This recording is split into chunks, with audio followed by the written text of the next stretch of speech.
So what's up you mga ka-vlog, nandito naman tayo sa Barracks ngayon. Yan. Ako yung saan, ako yung nagpapahinga at napakainit talaga mga ka-vlogger, mga ka-vlogs. Ito pa nga aming Barracks. Hindi naman kami mayaman, may electric pump po kami at aircon lang ginagamit namin. So ito, nagpapahinga ako ngayon kasi galing sa work. And then sana sipag at tiyaga sa ating mga YouTube channel. Sana po patuloy niyo po akong suportahan sa aking YouTube channel, Video Vlogger po. Ang sino mo pang mag-subscribe sa aking YouTube channel ay laking tulong na po yun sa akin at nagpapasalamat po ako sa lahat ng mga view or sumusuporta sa aking mga viewers or sumusuporta sa aking YouTube channel. Sana patuloy niyo pong suportahan at nagpapasalamat po ako sa mga ibang sumusuporta. Balang araw magiging sikat na vlogger din po ako.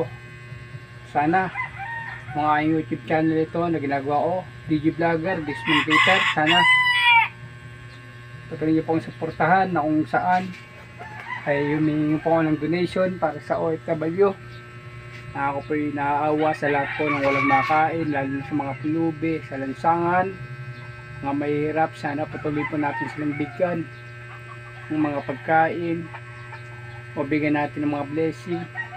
Patuloy po natin silang suportahan, tulungan natin kung sa lahat. Kapag may puso ang isang tao, sana huwag po natin kalimutan na ang Diyos sa langit isang gumagambay sa lahat ng tao. Sana marunong pa ang makinig sa mga ako na ito, kasi ang buhay natin, ihanamlaan natin sa Diyos.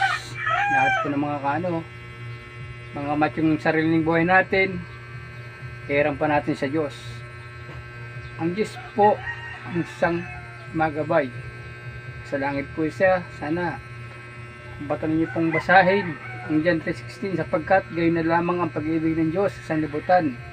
Kaya binigay niya ang kanyang bugtong na anak upang silman sumampalataya sa kanya, hindi mapahama kundi magkaroon ng buhay na walang hanggan. Yun po sa mga binabanggit na kasulatan sa John 3:16, sapagkat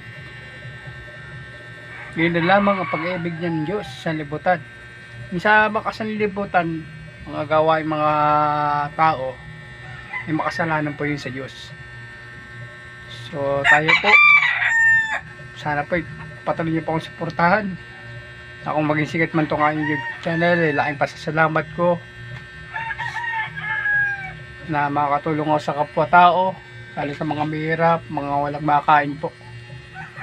So huwag niyo pong kalimutan si Peter De Guzman, ang inyong lingkod, DJ Vlogger, Desmond Peter Vlogger.